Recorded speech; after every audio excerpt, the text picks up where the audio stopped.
The little girl suddenly realized she had the ability to detect lies. She wanted a turtle king. When her mother said she would buy it for her next time, a sharp screeching noise rang in her ears. She originally thought this ability would make her a good lawyer or prosecutor. But when a classmate in school offered her 70,000 won for help, she changed her mind. A few years later, she said she was also very curious and urged the man to speak. After hearing his answer, Looney didn't hear the screeching sound, so she quietly muttered, "So it's true." She then gave a subtle signal to the woman sitting opposite. The wealthy lady looked relieved to get confirmation. But unexpectedly, Looney asked an even sharper question, "Tell the truth, are you with her because of her?" The man, slightly annoyed, asked the rich woman why he needed to answer such a question during a simple meal. She pointed at Looney and said that this was just her cousin's personality, she only asked because she cared. The hidden meaning was, "You have to answer." The man knew he was being tested, so he solemnly admitted that at first, yes, he was with her because of money, but now he truly loved her. "This time it's real," he said. Once the wealthy woman knew he was sincere, she took his hand and said they should start preparing for the wedding. At that moment the nanny walked over with the wine. The rich woman introduced them, saying they would be seeing each other often. But this sentence made Looney notice something. This wasn't the first time the man and the nanny had met. The man instinctively rushed toward her, then realized how strange it looked and quickly explained he was just startled. As the nanny cleaned up, she subconsciously touched her belly.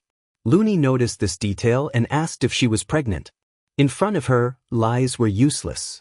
She glanced at the man and understood everything. "Whose is it?" she asked. The whole room fell silent. The nanny froze for a few seconds before falling to her knees, begging the man to confess. But he pushed the blame onto Looney, accusing her of making him look like a terrible man. Raising his sleeves, he tried to lash out, but the assistant stopped him. Seeing the situation, Looney got up to leave. The wealthy lady stopped her, saying she had one last question. She pointed to herself and the nanny. "In your eyes, who is more attractive?" Looney answered, "She is my big sister." Hearing this, the wealthy woman completely broke down. Back in the car, Looney removed the designer tags from her clothes. Everything she wore had been rented. Soon after, the wealthy lady transferred the commission fee. Over the years, Looney had been using her lie-detecting ability to save enough money to open a tarot cafe, appearing to offer coffee and readings on the surface, but secretly serving clients who needed the truth verified in a private back room. She was born with the ability to tell if someone was lying. Because of this, she opened a tarot shop, and wealthy clients came to her to distinguish truth from lies. This special ability became her advantage. During a public chase for a fugitive, the man being accused simply said, "I'm not the one," and she immediately knew he was telling the truth. What she didn't expect was that this same man later moved into the apartment next door, and he turned out to be the legendary composer Kim Do-hak, someone everyone longed to meet. One night, she changed into her sports jersey and watched a soccer match. When her team scored, she screamed in excitement, waking Kim Do-hak next door. When she stepped out the window, she realized he was also watching the match. He was a fan too. But unlike her, he supported the opposing team. To enjoy the game more comfortably, they each ordered food delivery. When picking it up, they bumped into each other, and she realized the man she helped the night before lived right next door.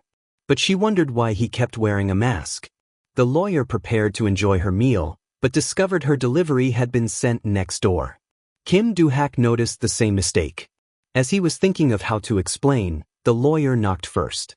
She saw her meal had already been opened, so she used her ability to determine if he was lying. The result came back, he wasn't.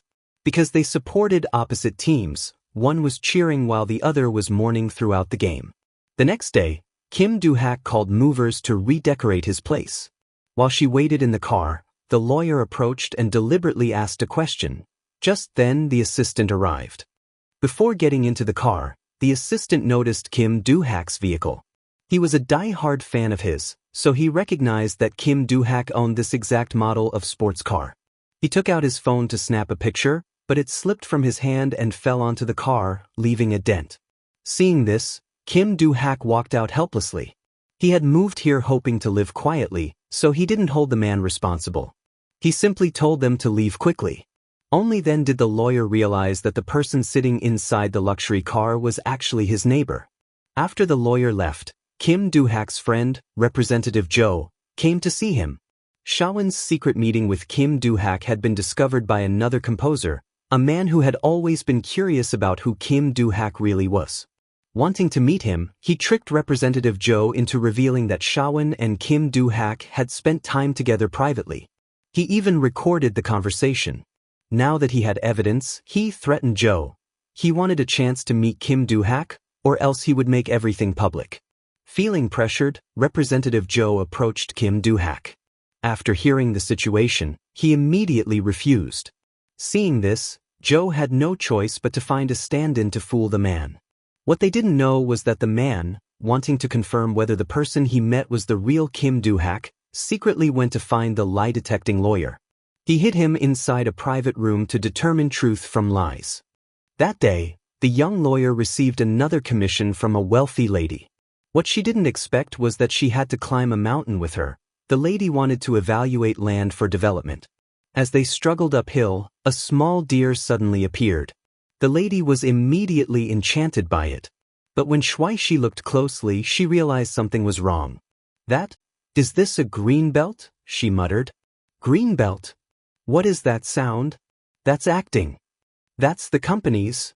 As the man continued explaining, Shuaishi's earpiece kept dinging nonstop, her head buzzing. She quietly whispered to the lady that everything the man said was fake. After this commission, Shuaishi added another gold bar to her collection. Meanwhile, Kim Do-hak, a man, had just finished performing at a bar. In truth, he wasn't introverted. He actually loved being on stage. But after an incident involving his ex-girlfriend, who vanished and caused him to be treated as a murder suspect, he no longer dared to show his real face in public. At this familiar bar, he found comfort performing behind sunglasses and masks. Even hidden, his talent shone. Every song he composed became a hit. After one performance, a woman approached him, saying she had just found a good job on a part-time app and wanted to celebrate with a drink. After being rejected, she insisted she often saw Do-hak perform here and begged to see his real face, even trying to remove his sunglasses. But Kim Do-hak was prepared. He slipped away coolly.